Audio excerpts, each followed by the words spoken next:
olhando hoje, vale a pena eu ter um imóvel alugado ou vale a pena eu ter dinheiro no banco? Com certeza dinheiro no banco. Ah, gosto de imóvel, gosto de, né, do setor imobiliário. Poxa, legal, monta um fundo imobiliário, aplica no fundo imobiliário. O que é o fundo imobiliário? O legal é que hoje, no BTG, né, o banco que eu trabalho, a gente já consegue abrir conta para menores de idade.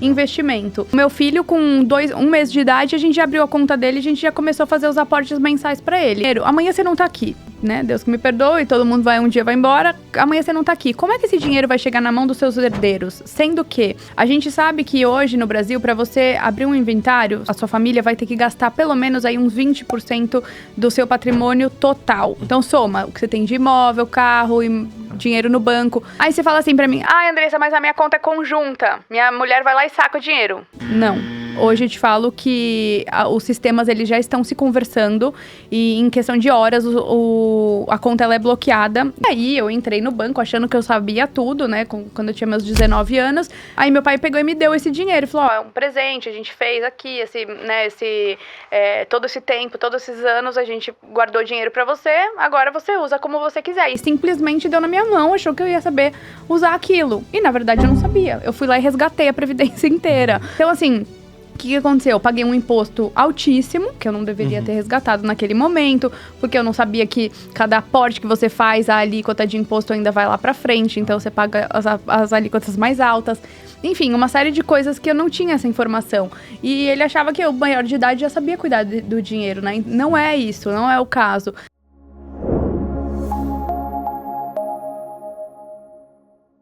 Seja muito bem-vindo a mais um episódio do Dali para não Tomale, podcast para quem dá porrada todo dia, líderes executivos, para não tomar porrada.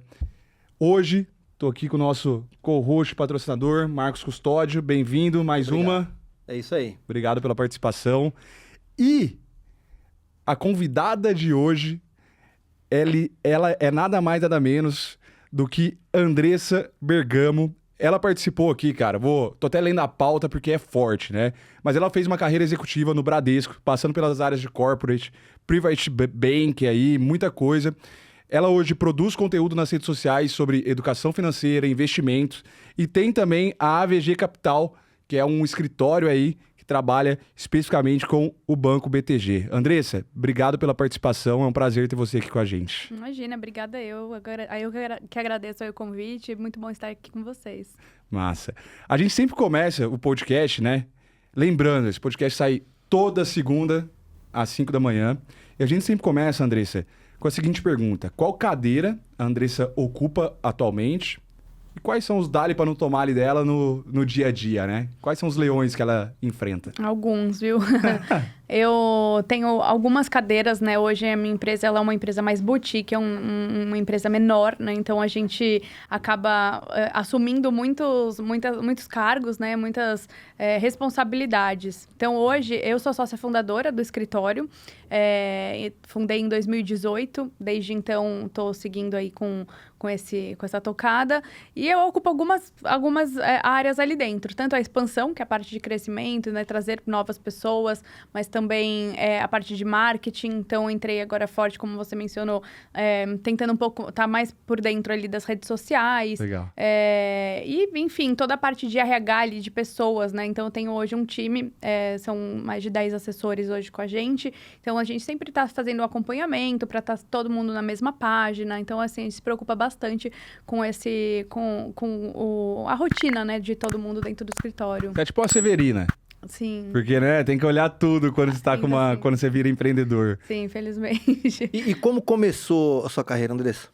Olha, eu era do Banco Bradesco, né, como ele falou, eu trabalhei 12 anos lá. Na Cidade de Deus? Não, Em Alphaville? Não. Eu ficava na Paulista, né, quando era muitos anos atrás, e depois eles passaram para Faria Lima, e aí fiquei lá também por um tempo. Eu trabalhei na área de corporate com pessoa jurídica, e depois eu fui pro private, que atende pessoas físicas. E fiquei lá por 12 anos, daí então eu queria seguir uma outra carreira, na verdade sim, a mesma carreira, né, mas de um formato diferente. Eu queria, de fato, empreender. Queria trocar um pouco o que eu tinha naquele momento por algo que me desse um pouco mais de prazer e mais de liberdade também de assumir alguns riscos ali com os meus clientes e tudo mais. Então, a gente montou a AVG Capital, que hoje é um escritório de investimento plugado ao BTG Pactual.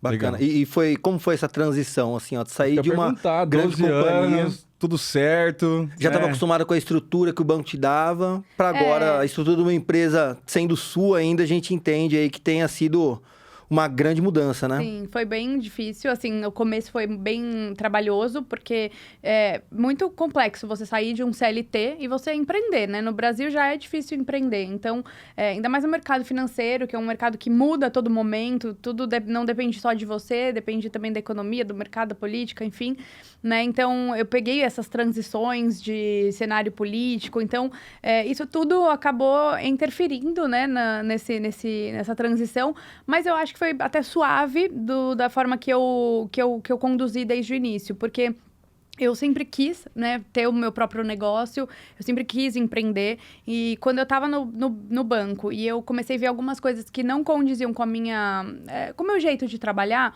né, então saía um pouco do meu fluxo ali de atendimento, de dar o que o cliente de fato precisa, não o que o banco precisa, não a meta. A gente sabe, querendo ou não, que o banco, ele é muito agressivo, né? Sim. Eu não sei como era pra ti, mas esse negócio do resultado da meta... Eu entendo o lado do banco, ele tem as metas dele pra bater, e eu também tinha as minhas, né?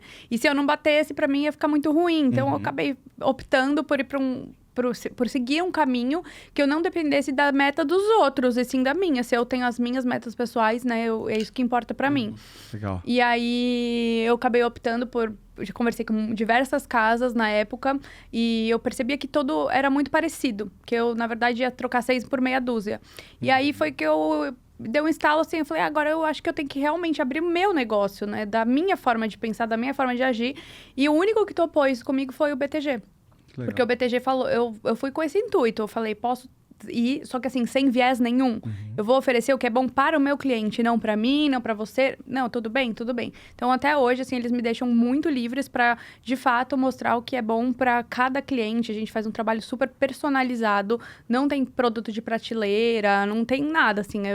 A gente tem que entender o momento de cada um, de vida, de expectativa, para poder oferecer e montar uma carteira bem personalizada mesmo. Hoje, falando da AVG, vocês estão entre os 15 melhores escritórios do país quando a gente fala do assunto NPS, né? Satisfação do cliente. É isso. O que você acha que foi o diferencial para conseguir isso? Olha, eu falo que assim, hoje, os escritórios, os bancos em si, eles têm todos os bancos têm a mesma coisa. Então, você vai no Bradesco, você vai no Itaú, no Santander, na XP, no BTG, você vai encontrar os mesmos ativos de investimento.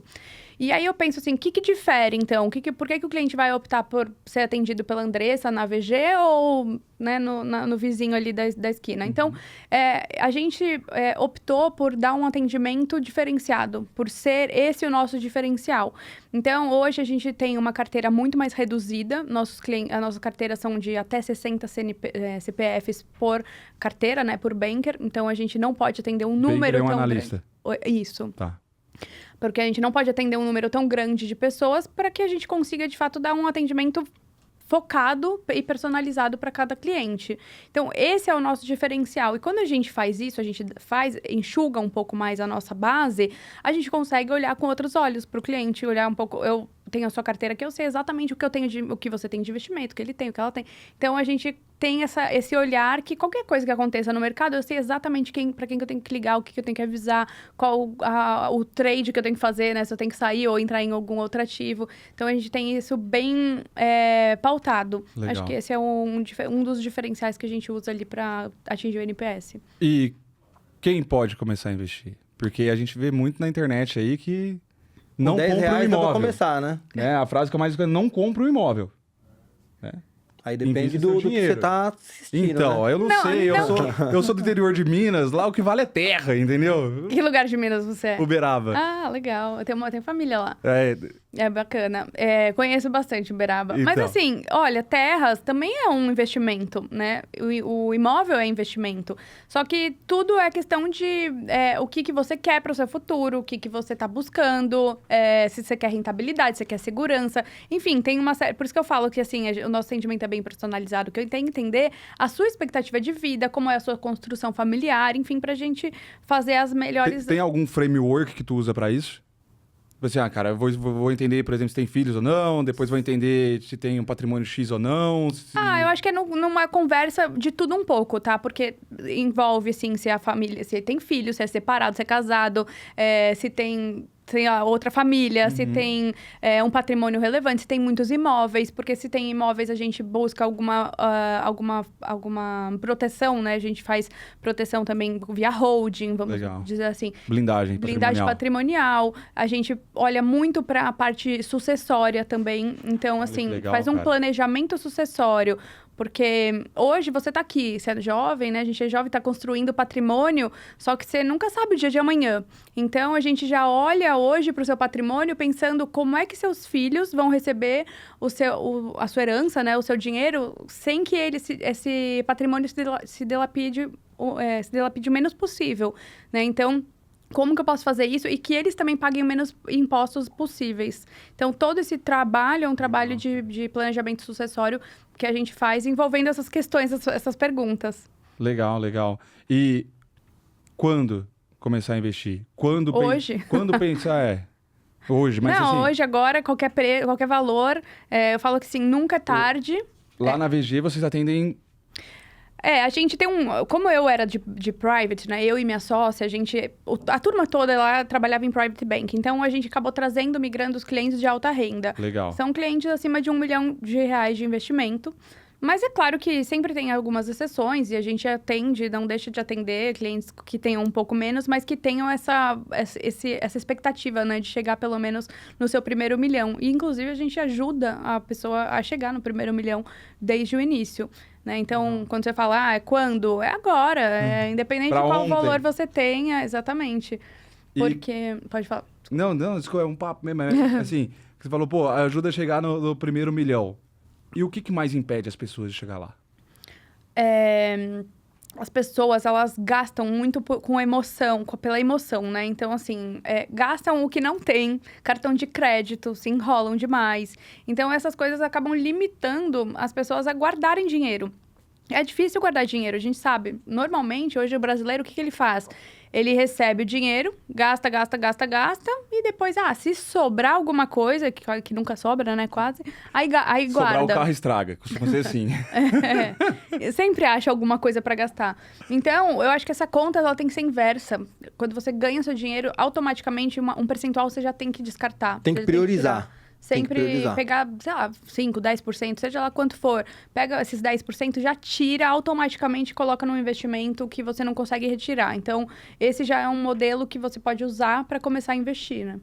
André, se isso funciona também para 95% do Brasil, que não tem alta renda, que às vezes não consegue deixar nada sobrar para fazer o investimento, o que você recomendaria para essa parte da população que ganha pouco, que tem muitas responsabilidades? A gente sabe que a realidade do brasileiro, ela é outra, né? Isso que a gente está falando aqui é o melhor dos mundos. Mas a realidade é que quase todo mundo hoje tá endividado, tem uma dívida para pagar, né? Então, assim... Até o próprio país, né? Exatamente. Então, assim, acho que o ponto principal, o ponto de largada é quitar todas as dívidas, né? O quanto antes possível, renegociar dívidas, porque acho que esse é o principal ponto. Porque muita gente fala, como é que eu vou começar a guardar se eu ainda tenho um rombo ali atrás para cobrir, né? Então, esse é o ponto principal. Pega 13º, pega final de ano agora que você tem um bônus, alguma coisa, quita todas as dívidas que você tenha. E dali pra frente, tentar ao máximo, eu sei que é difícil, a gente vê a realidade mesmo do brasileiro, as coisas estão cada vez mais caras no mercado, então isso tudo dificulta, é muito claro. Mas, assim que possível, economizar qualquer real que seja é super importante, né? Porque às vezes a pessoa fala, mas eu não consigo economizar tanto, mas não precisa economizar tanto, basta economizar alguma coisa, né? Seja R$10 que seja por mês, já é um começo, né? Então... É quase um hábito que se cria, né? Totalmente, é um hábito, como eu falei, né? De você receber o seu salário e automaticamente já descartar, já falar, não considero esse percentual aqui.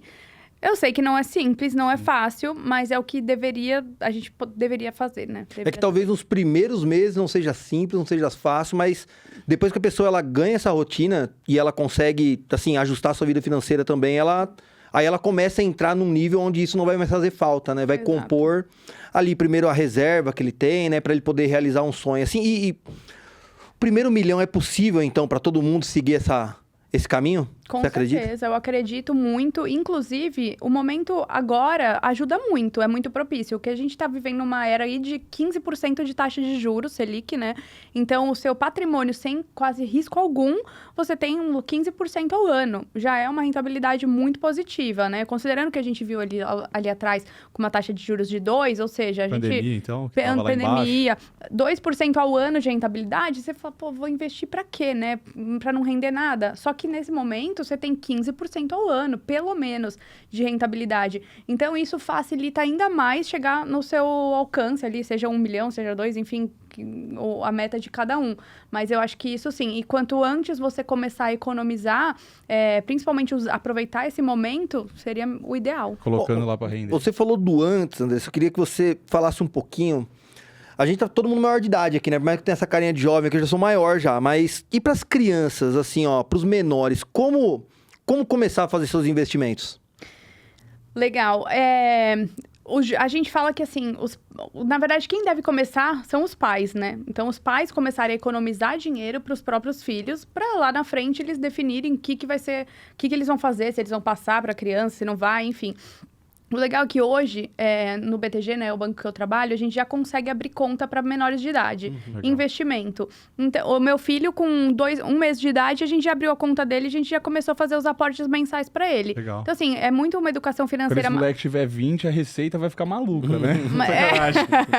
Mas é isso. Então, assim, é mais uma educação financeira para os pais, inicialmente, Legal. né? A gente que tem filhos menores, você começar a ter na sua cabeça o seguinte: eu vou todo dia 10, por exemplo, marcar um dia na agenda ali. Eu todo dia 10 eu vou fazer um depósito de X reais na conta do meu filho. E manter aquela recorrência. Isso eu acho que é primordial, né? E isso enquanto ele é pequenininho, não saber nem o que está acontecendo. Sim. Quando ele atinge ali uns 6 a 8 anos, 8 anos a idade principal, você já começa a trazer uma educação financeira dentro de casa, né, para ele. Então, mostrar que você está acumulando aquele dinheiro, dar mesadas, né, um saláriozinho ali para ele entender que aquilo tem um valor, que se ele economizar aquele dinheiro que você dá lá na frente, ele pode comprar uma coisa melhor do que ele queira naquele momento. Então, assim, tem uma série de coisas que você pode fazer desde já, né, assim, seu filho nasceu agora, não tem problema, você já começa a educar, mantendo uma conta para ele, e lá na frente você vai mostrar para ele o que é aquela conta. Inclusive, a gente está lançando em breve um curso, aí, um treinamento para os pais, como eles devem fazer para começar a investir mesmo para os filhos, e também como educar os filhos para receber esse dinheiro, porque muita gente não sabe depois receber esse valor lá na frente, né? As crianças, eu falo com 16, 17 anos, você fala, 18 anos já é maior de idade. Gente, com 18 anos eu fiz a maior besteira da minha vida quando meu pai me deu um dinheiro. Então, assim, eu acho que até Qual foi? Conta pra nós agora. Não, na época, meu pai fez uma previdência pra mim, né? Exatamente como eu tô falando de acumular, juntar. ele fez via previdência. E hoje a gente pode fazer de diversas formas, seja previdência ou numa conta corrente normal. E na época, legal, ele fez uma previdência privada, tem os prazos e tudo mais. E aí, eu entrei no banco achando que eu sabia tudo, né? Quando eu tinha meus 19 anos. Eu falei, aí meu pai pegou e me deu esse dinheiro. Ele falou, é um presente, a gente fez aqui, todo esse tempo, todos esses anos, a gente guardou dinheiro pra você, agora você usa como você quiser. E simplesmente deu na minha mão, achou que eu ia saber usar aquilo. E, na verdade, eu não sabia. Eu fui lá e resgatei a previdência inteira, né? Então, assim...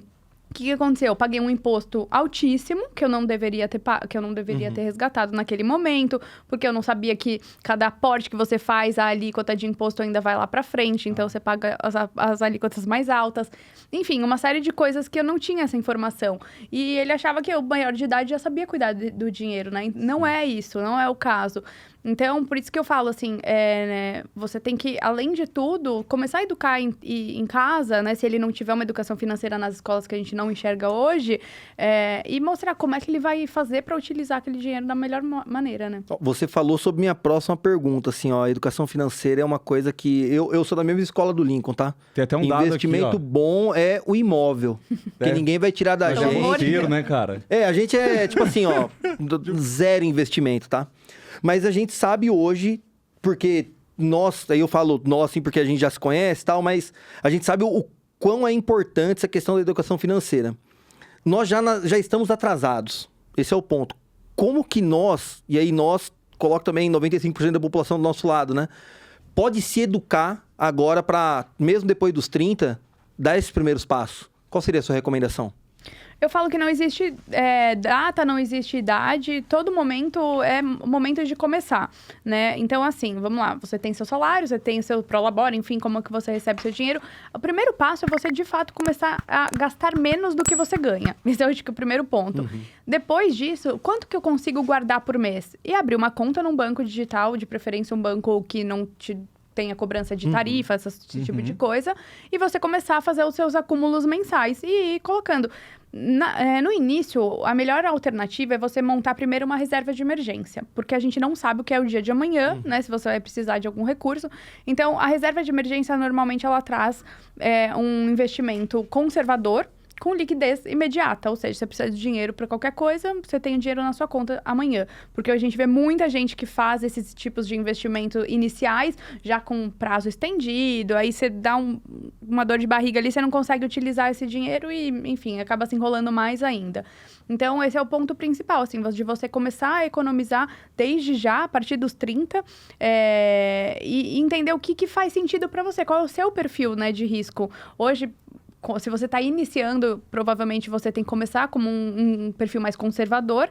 E ao longo do tempo, eu tô com uma reserva um pouco maior, ou tenho um pouco de margem ali para tomar um pouco mais de risco e ganhar um pouco mais de dinheiro. Legal, a gente começa a tomar um pouco mais de risco, ter ativos mais longos, enfim, aí a gente vai montando uma carteira. Agora, você falou sobre o imóvel. Eu acho legal ter imóveis, é uma diversificação. Eu falo que a carteira perfeita hoje, ela é uma carteira diversificada. E Brasil, internacional... Isso não. Eu já uso KPI3 já. Seria o melhor dos mundos. Mas o imóvel hoje, se você for ver, quanto é que te dá de rentabilidade, né? Muito pouco sobre investimento. Vai, né? 0,5%, alguma coisa em torno disso. Talvez nem isso, tá? Eu já vi casos aí 0,3%, 0,5%. Pô, eu tô falando de 1,2% que a gente tá tendo no banco, sem correr nada de risco, né? Considerando uma taxa de juros nas alturas que tá hoje. Então, assim, olhando hoje... Vale a pena eu ter um imóvel alugado ou vale a pena eu ter dinheiro no banco? Com certeza, dinheiro no banco. E, gosto de imóvel, gosto do setor imobiliário. Poxa, legal, monta um fundo imobiliário, aplica no fundo imobiliário. O que é o fundo imobiliário? O fundo imobiliário, na verdade, é o seguinte, é um fundo que tem vários tipos de imóveis lá dentro. O ideal é você adquirir um fundo que é mais pulverizado, ou seja, eu tenho imóvel desde um shopping ou lajes residenciais, lajes corporativas ou imóveis residenciais, de tudo um pouco, para você não correr um risco só, né? Se você também tem um problema em um determinado setor, você está diversificado. E é uma forma de você investir em imóveis, né, ganhar os seus juros mensais, que você ganharia numa locação, só que você não tem a dor de cabeça de uma administração, de um inquilino, esse tipo de coisa. E quanto rende?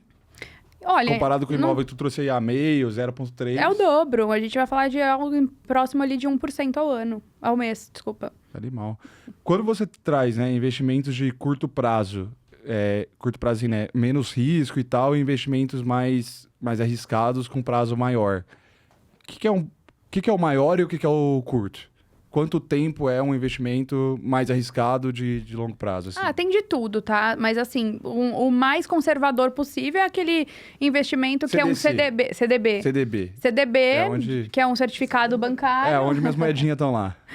Então, é um certificado bancário, zero risco não, né? Eu falo que não existe zero risco. Certo. O risco, ele é do emissor. Quem tá emitindo aquele CDB? Sei lá... É o Unicred, lá no meu caso. Unicred, é o risco da Unicred. Se amanhã a Unicred quebrar, você perde o dinheiro todo que tá lá. Se bem que Não tem um fundo garantidor? Então, o CDB ele tem o fundo garantidor de crédito até R$250 mil por CPF por instituição. E você tem um limitador de 1 milhão.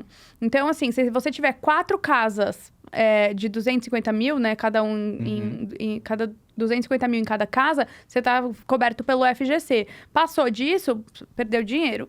Né? Então, o diversificar é exatamente isso. Você tem um pouquinho de cada... Você pode ter tudo dentro do BTG, que é uma plataforma aberta, mas diversificar os produtos lá dentro, né? Porque as pessoas às vezes falam assim, eu vou ter uma conta no Bradesco, uma no Santander, no BTG e no Itaú. Tô diversificando. E, na verdade, tá tudo no mesmo ativo, né? Então, não tá diversificando nada. O perigo é maior ainda. Então, o que eu falo que a melhor alternativa é você concentrar. Pode concentrar, por exemplo, no BTG. A gente tem os nossos clientes fazem isso. Eles concentram num banco só que dentro do banco a gente diversifica em ativos diferentes, que te dá essa tranquilidade aí dos riscos envolvidos. Então, eu vou ter um fundo imobiliário, vou ter um CDB, eu vou ter um fundo de ações, enfim, aí depende de cada perfil. Tenho 2 perguntas. Claro. A primeira é sobre esse fundo garantidor. Eu nunca tive a oportunidade de perguntar para ninguém que trabalha com isso, né? Se um banco faliu, fechou, né? O fundo garantidor ele vai garantir ali até o X mil, mas ele paga para todo mundo? Na verdade, ele deveria, né? Mas o fundo garantidor, ele tem também um limite, eu imagino. Limitador. É que, assim, é muito grande o limitador, não sei quantos tris de real. Então, assim, o que seria o mais perigoso é um monte de banco quebrar junto. Você pega, um banco quebrou, 2 bancos, até, dependendo de qual banco for, ainda o FGC aguenta. Mas se você pegar uma quebradeira de bancos, deu um risco sistêmico, isso pode ser um problema e nem com o FGC as pessoas vão acabar perdendo mesmo, né? Mas isso aí é numa catástrofe que possa acontecer, né? Mas normalmente, assim, eu vivi 2 processos de FGC e foi muito rápido. Basta um clique ali no aplicativo, em 15 dias o dinheiro, graças a Deus, estava na conta dos clientes, então não vi problema nenhum quanto a isso. Mas é isso que eu tô te falando, depende, o que não pode é um monte de banco quebrar junto. Risco, né? Que é o que você falou. Se o Bradesco quebrar, então, muito provavelmente nem todo mundo vai receber. Ou o Itaú, por exemplo, um grande banco, assim. Eu não sei te dizer quanto que tá qual que é o volume do FGC hoje. Mas pode ser que sim, pode ser. Eu duvido que no Brasil grandes bancos vão quebrar porque o governo compra, né? Outras empresas vão comprar também. Tem o risco do governo também envolvido. Um banco do Bradesco, para um banco Bradesco quebrar, vai ter que ter um problema muito antes, né? Muito lá atrás. Então, eu acho que é um pouco mais difícil. Tá certo. E aí, a outra seria sobre os tipos do investimento e uma polêmica das redes sociais recente, né? Que não pode falar o prazo aqui para a gente não saber mais ou menos a data, né? Mas teve o caso da XP, do COI com a Ambipar. Sim. Entendi, novamente, tá? Leigos do mercado financeiro aqui, ó. O que a gente entendeu, talvez você entenda da mesma maneira, né? Que corretores estavam direcionando um determinado investimento para que eles ganhassem mais comissões e a empresa tomou uma determinada ação que não foi bom para esse tipo de investimento. Queria que você falasse um pouco mais sobre isso, sobre o direcionar o investimento para o cliente, sobre essa questão do COI também, porque eu acho que é um assunto em pauta no momento. Sim. Vamos lá. O COI, ele sempre foi um produto que ele é mal visto, né? Porque eu acho que ele foi também mal vendido no mercado. Agora, principalmente depois que estourou essa polêmica, todo mundo agora não quer nem ouvir falar de COI. Mas, na verdade, assim, não tô falando que o COI é o melhor investimento do mundo. Mas é aquilo lá, depende do perfil de cada cliente. O que é o COI? O COI é uma operação estruturada que os bancos fazem para investir em determinado ativo. Certo. No caso que aconteceu com alguns investimentos, que foi o da Ambipar e da Braskem, foi que essas 2 empresas, elas quebraram praticamente, e todo mundo que fez essa operação estruturada, né, na XP, que foi o maior número de pessoas atingidas, elas perderam 93% do patrimônio que estava investido nesse ativo. O ponto é que eu acho que tem dois principais pontos. Primeiro, o COI, sim, ele é um produto que dá bastante receita, né, para quem está fazendo, então, para nós, assessores, é um produto rentável. E segundo ponto é você fazer o COI na estrutura do ativo certo. Eu nunca faria, por exemplo, um COI de ação, né? Como o da Braskem e da Ambipar. Por quê? Porque o COI ele tem uma proteção, ele tem um limitador. Só que a ação, se ela quebrar, fura o limitador. Quando que é melhor fazer o COI? quando a gente está falando de um indicador, por exemplo, inflação, ouro, que você sabe que aquilo não vai virar pó do dia para a noite, né? Então, assim, você tem uma estrutura que te protege quando se houver algum prejuízo. Tem um lastro. Tem um lastro, tem envolvido, exatamente. Tem um COI recentemente que a gente fez agora, inclusive, de ouro, por exemplo. Ele ganha na alta e na queda. Mesmo o ouro caindo, o cliente está ganhando. Ah, é ruim? Depende, né? Tem gente que prefere ter um 100% do capital protegido e fazer uma estruturação assim. E tem gente que fala, não, deixa eu comprar ouro e se virar nada, aí tá tudo bem também. Então, eu não sou contra, mas também eu acho que tem formas de você fazer e para quem você faz. Então, assim, de fato, isso gerou uma polêmica muito grande, né? Essa questão do COI.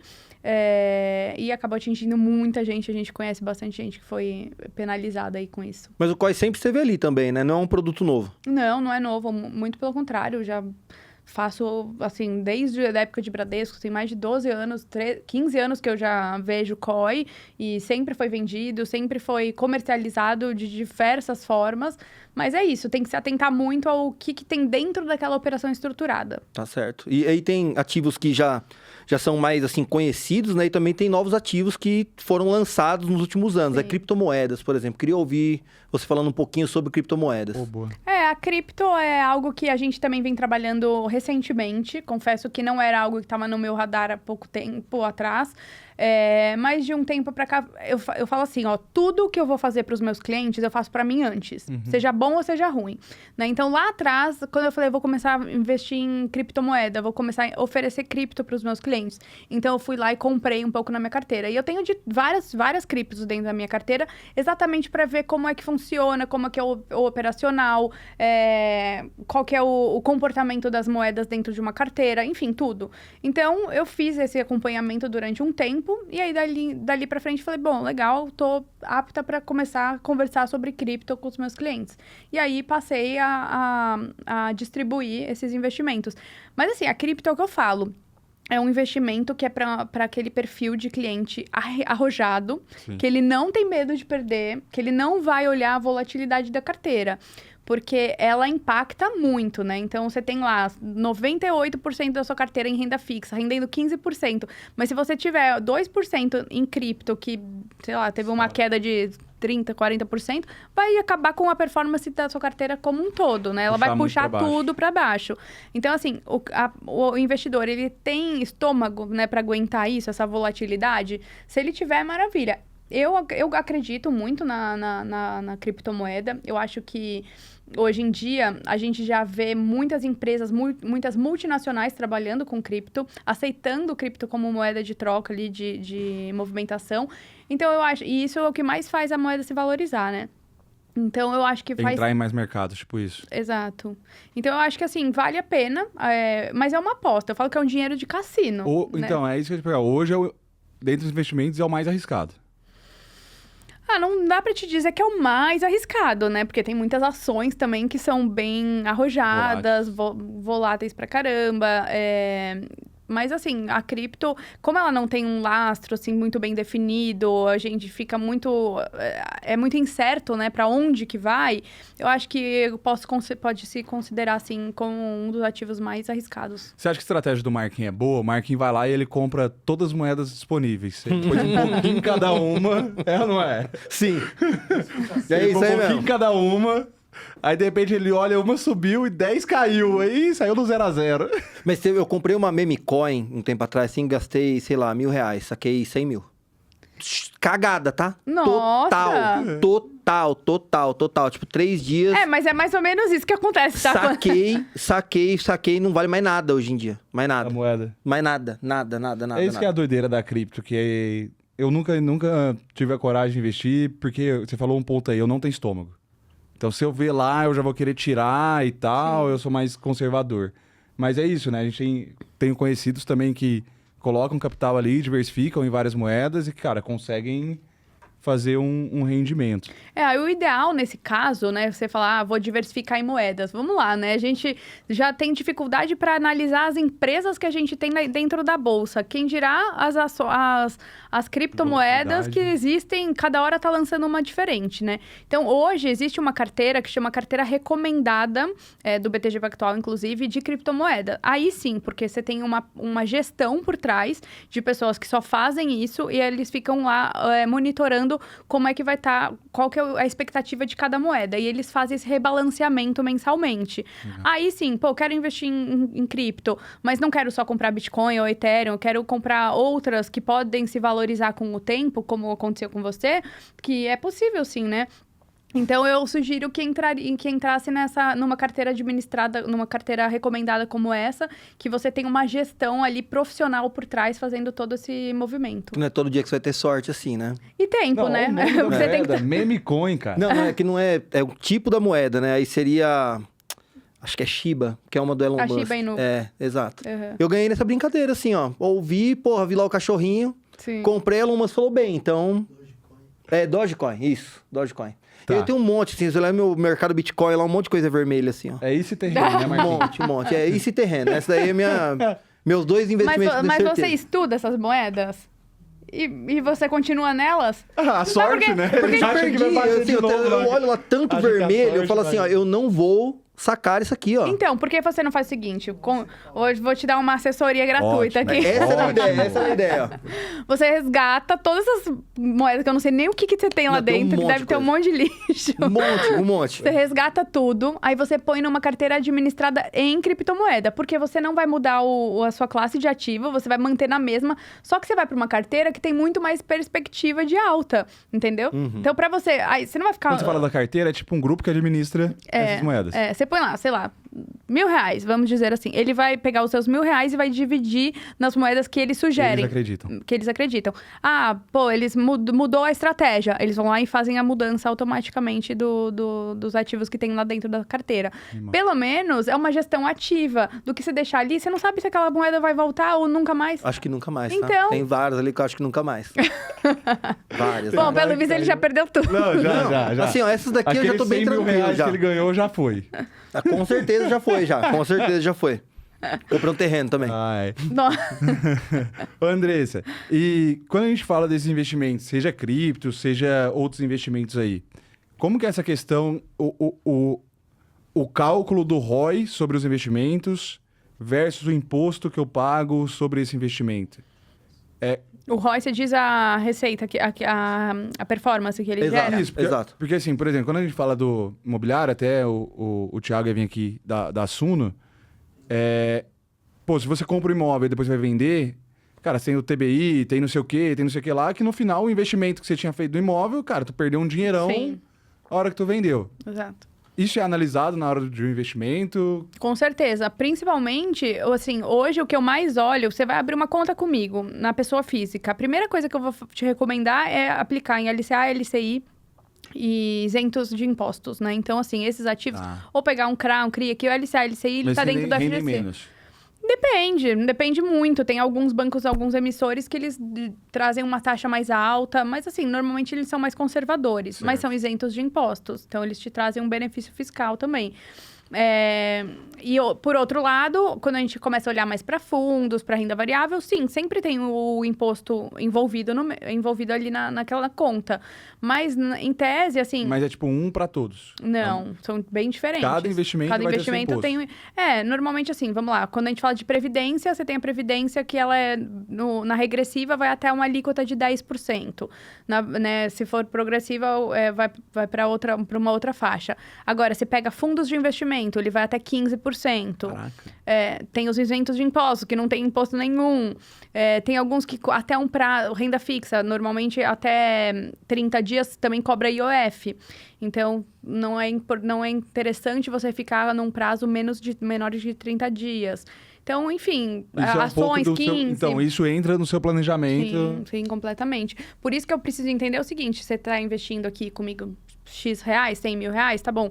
Qual que é o prazo que você pretende ficar com esse dinheiro, né? Porque se você, não, quero resgatar mês que vem porque eu vou comprar um imóvel, aí eu tenho que mudar toda a estratégia. Não, peraí, é um dinheiro de longo prazo, eu vou ficar com ele uns 10 anos, sei lá. Então, tá bom, a gente começa a investir em ativos mais rentáveis, mas que eu sei que vai ter um imposto para pagar lá na frente também. Legal.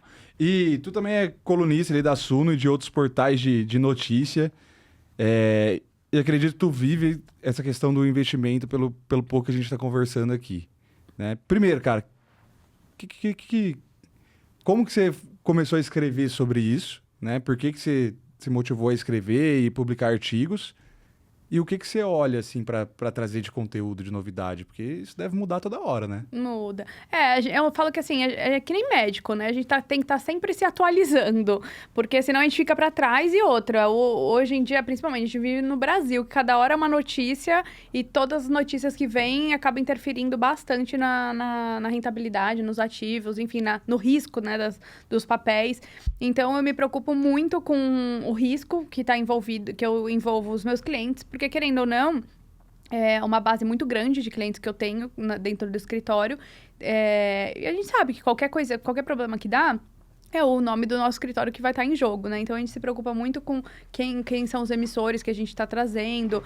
Então, assim, acho que primeiro isso e também educação financeira, que eu sei que é uma coisa que a gente não tem, infelizmente, nas escolas, falta muito para as pessoas. Eu acho que ultimamente, até por conta da internet, as pessoas têm entendido um pouco mais de investimento, mas aí eu quero, a minha ideia é sempre trazer isso, né? Trazer de forma mais didática, mais prática, inclusive o que eu tenho feito nas redes sociais também, é tentar trazer uma linguagem mais... amigável. Exato, que as pessoas consigam entender um pouco, porque a gente olha o mercado muito técnico, né? Falando de uma forma muito... eu falo LCA, LCI, o que é isso, né? Então, eu tento desmistificar isso um pouco e trazer um pouco mais para a realidade das pessoas, para que elas consigam entender o que eu tô falando e saber que ela vai, se ela guardar qualquer realzinho ali, ela consegue enriquecer rapidamente. Legal. Trump, tudo que ele fez esse ano, como foi pra vocês? Perguntas polêmicas, hein? Polêmica essa. Não, é porque, cara, eu sei que mexeu. Tava conversando com um cara que vende... esqueci que ele ia migrar a indústria dele daqui pra Chile, eu acho que ele ia fazer, por conta de tarifa e os caramba, porque ele vende muito pra fora. Mexeu muito, não mexeu? Olha, assim, no mercado local, assim, mexeu para muita gente que importa, que exporta, isso com certeza, né? O câmbio, a gente viu uma sensibilidade muito grande também. Mas o que eu falo disso tudo é o seguinte, pode ser Trump, pode ser quem seja, né? No Brasil, lá fora, a gente tem que estar sempre muito... respaldado para qualquer coisa que aconteça, guerras, né? Então, por exemplo, o ouro, né? O ouro, você viu... Explodiu, né? Por quê?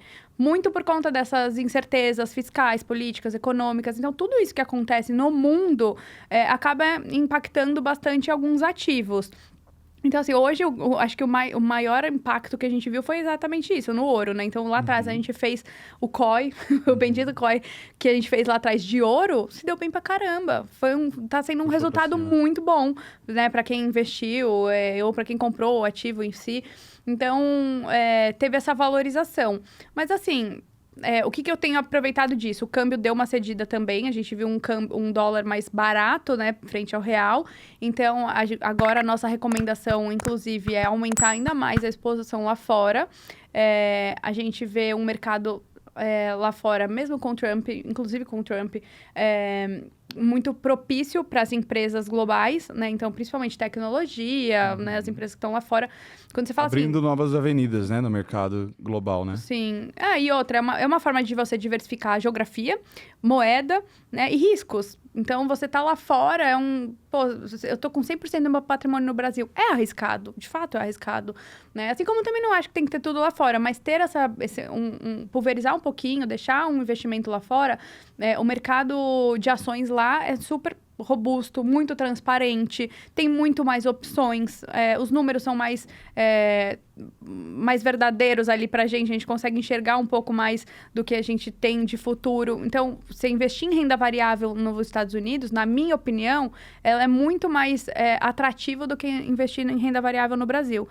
Hoje em dia, eu tenho falado para os meus clientes o seguinte: se você tem perfil de investir em renda variável, em comprar ações, então vamos investir lá fora. Legal. Eu acho as empresas lá fora muito mais Preparadas para o desenvolvimento, para o crescimento, né? A gente vê mais espaço para isso. No nosso momento político e econômico, é um bom momento para fazer investimentos?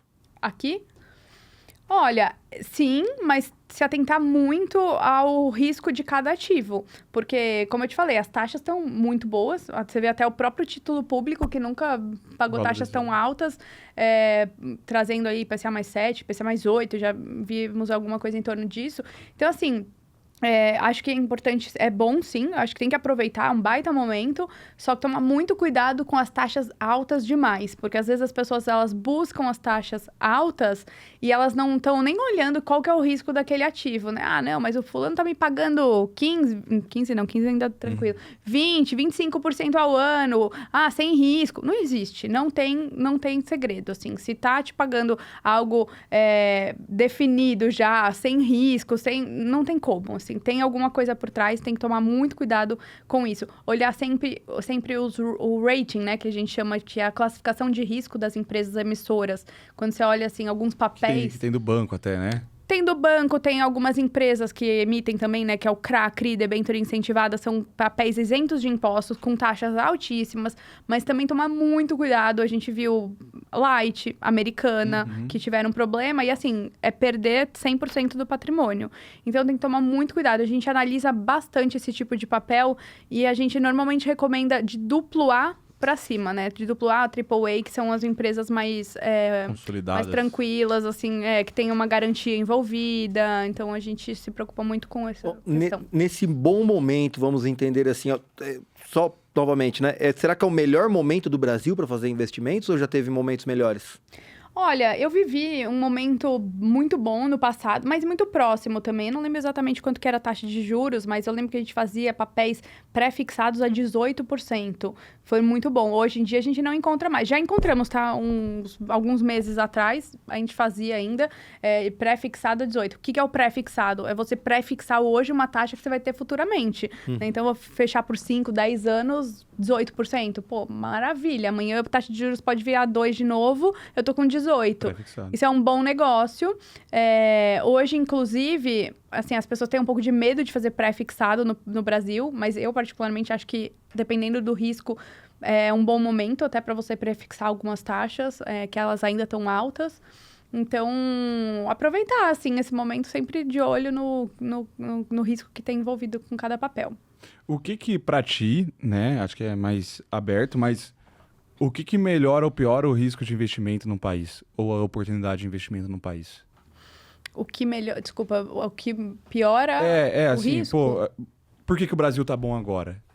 É taxa versus risco. Não, o Brasil não tá bom agora, tá? O Brasil tá muito ruim agora. Só que o que tá bom é a taxa de juros. Porque a taxa de juros tá alta, né? Então, a taxa de juros alta... Vamos lá, você quer comprar um apartamento, você vai financiar seu apartamento. Por quê? Tá caro, não tá? Então, exatamente. Então, por isso que eu falo que tá ruim, né? O país. Sim, tá ruim pra quem não tem dinheiro... Só que tá ótimo pra quem tem dinheiro. Exatamente. Tá isso. O rico tá rindo à toa, porque tá com dinheiro aplicado, a pelo menos 15% tá ganhando dinheiro. Agora, quem não tem, tá pagando mais caro no mercado, tá pagando... a inflação tá altíssima, tá pagando mais juros nos créditos. Então, assim, as empresas também acabam não tomando mais crédito pra se alavancar, porque tá muito caro. Então, a economia vai ficando meio travada. Por isso que eu falo que tá ruim. Justo. Mas, por outro lado, pra quem tem investimento, um baita momento. Legal. E tu disse de duas coisas que você trabalha lá no escritório, né? E eu queria entender um pouquinho mais delas. Primeiro, blindagem patrimonial.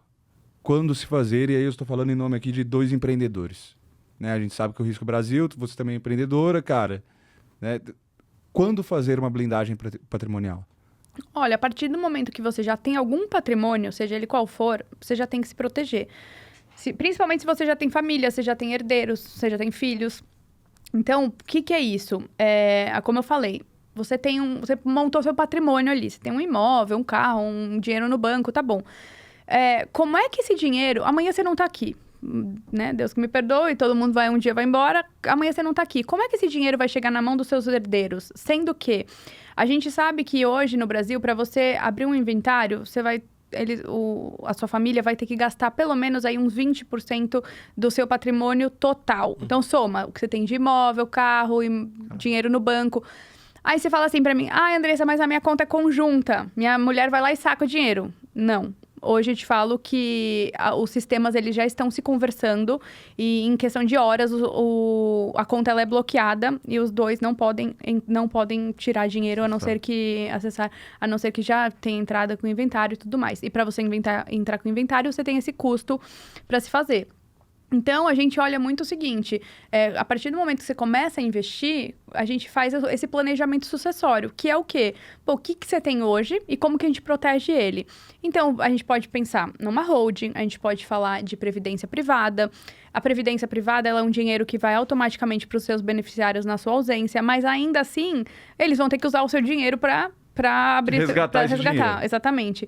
Então, um dos caminhos que a gente gosta bastante é o seguro de vida, por exemplo. Ele é uma forma muito eficiente de blindagem patrimonial e também de alavancagem patrimonial. Então, você faz um seguro de vida, vamos supor que durante 10 anos você paga ali 500 mil reais de seguro de vida durante os seus 10 anos. Você está buscando um prêmio final ali de 1,5 milhão. Então, normalmente, você alavanca 2, 3 vezes o patrimônio fazendo esse tipo de coisa, né? Esse tipo de planejamento sucessório. Então, é bastante importante você ter uma consultoria nesse sentido também. Mas aí, tipo, para essas opções que você falou, tem que abrir holding, tem... Ou isso é feito meio que na pessoa física? Não, então, hoje a holding... É porque a gente vê assim, tem amigos nossos, cara, que o cara ficou muito rico, a primeira coisa que os caras fez foi abrir holding. A holding, ela é mais para patrimônio imobilizado, né? Quando você fala de imóveis, hoje em dia nem auto não entra mais. Por quê? Porque o imposto do investimento financeiro, ele é muito alto numa holding, numa PJ. Então, a melhor alternativa hoje é você fazer, de fato, só um planejamento via os investimentos possíveis que você tem lá dentro do banco. Pessoa física mesmo. Isso. Boa. Andressa, estamos chegando no finalzinho aqui do nosso podcast. Papo bom passar rápido, né? E a pauta? Essas Não, pautas a aqui, pauta como a gente aqui, assim, falou no Nem início, olhou a pauta. início. Se você lê a pauta, a gente fez algumas perguntas só. Mas a gente tirou todas as dúvidas que a gente gostaria, tá? Que bom. Né? Mas que é legal, ó. O que o mundo financeiro em si te ensinou sobre gestão de risco? Serve para todo mundo? Como é que é isso? Olha, na verdade, o mundo financeiro me abriu os olhos totalmente para gestão de risco, porque risco era uma coisa que eu não sabia nem que existia. Então, a gente vai aprendendo com a convivência, né, com as empresas, aí, principalmente o Brasil, um país bem arriscado, bem arrojado. A gente acaba aprendendo muito com isso e foi só vivendo mesmo para a gente entender os riscos envolvidos de cada ativo que a gente oferece, enfim. Mas aí tu olha o quê? Histórico do ativo? Na verdade, você tem que olhar tudo, né? Saúde financeira, você tem que ver expectativa, quem são os sócios, envolvimento de tanta coisa. Entra tudo lá dentro, nessa análise, né? É como se você vai analisar uma ação, por exemplo. O que você analisa ali do papel?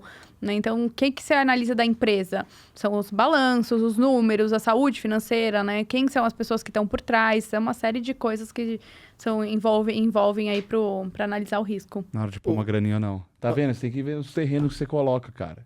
Se a cidade vai crescer, se o só político compro no bom. interior, só compro lá no...